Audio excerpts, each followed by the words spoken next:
સુરતની સુમુલ ડેરીની ચૂંટણીને લઈને રાજકીય ગરમાવો તેજ બન્યો, જ્યાં ફોર્મ ભરવાના છેલ્લા દિવસે ચૂંટણીમાં રસપ્રદ વળાંક આવ્યો હતો।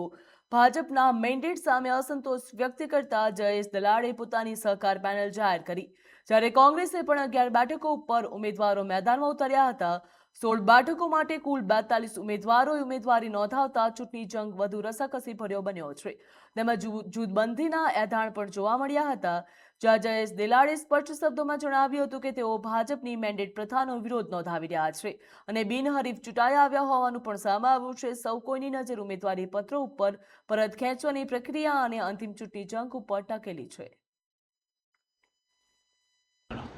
જયેશ દલાલ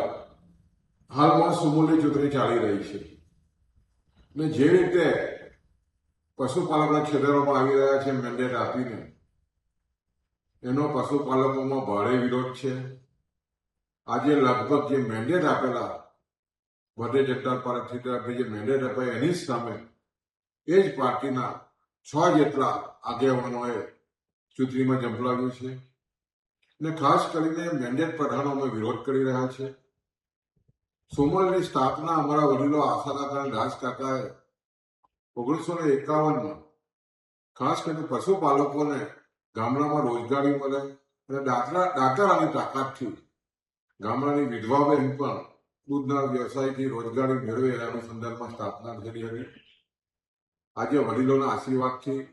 7,000 કરોડના ટર્નઓવર આ સંસ્થા પહોંચી છે અને જે મેન્ડેટ આપવામાં આવ્યો છે એમનો મુખ્ય આશર 7,000 કરોડના વહીવટનો ટર્નઓવરનો છે અને જે રીતે છેલ્લા 6 મહિનાથી ભારતીય જનતા પાર્ટીના 86 તપાસના આદેશો આ સરકારે આપ્યા હતા અને એના અનુસંધાનમાં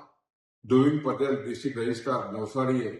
જે 2000 પાનાનો રિપોર્ટ આજે પણ સહકાર મંત્રીના ટેબલ પર છે અને એ જાહેર થતો નથી અને જે રીતે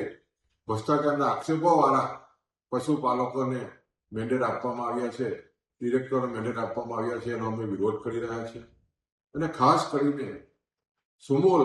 એના પશુપાલકોના મહેનતથી આજે ઊભી થયેલી છે અને જ્યારે મેન્ડેટો જે અપાયા છે એની સામે પશુપાલકોમાં ભારે આક્રોશ છે અને જે સ્થિતિ બની છે 15મી જુલાઈએ જ્યારે ચૂંટણી છે ત્યારે આવનાર દિવસોમાં મક્કમતાથી પશુપાલક મેન્ડેટ સહકાર પેનલ અમે બનાવવા જઈ રહ્યા છે અને એમાં જે રીતે પશુપાલકો સહયોગ આપી રહ્યા છે એને કારણે આવનારા દિવસોમાં એક સુમુલને સારા ડિરેક્ટરો મળે અને ખાસ કરીને જે વડીલોએ અમારા વડીલોએ અને ખાસ કરીને જે રીતે આ સંસ્થાને સાર સંભાળથી બનાવી છે એના અનુસંધાનમાં અમે મક્કમતાથી આ મેન્ડેટ પ્રથાની સામે ઝઝૂમવાના છે।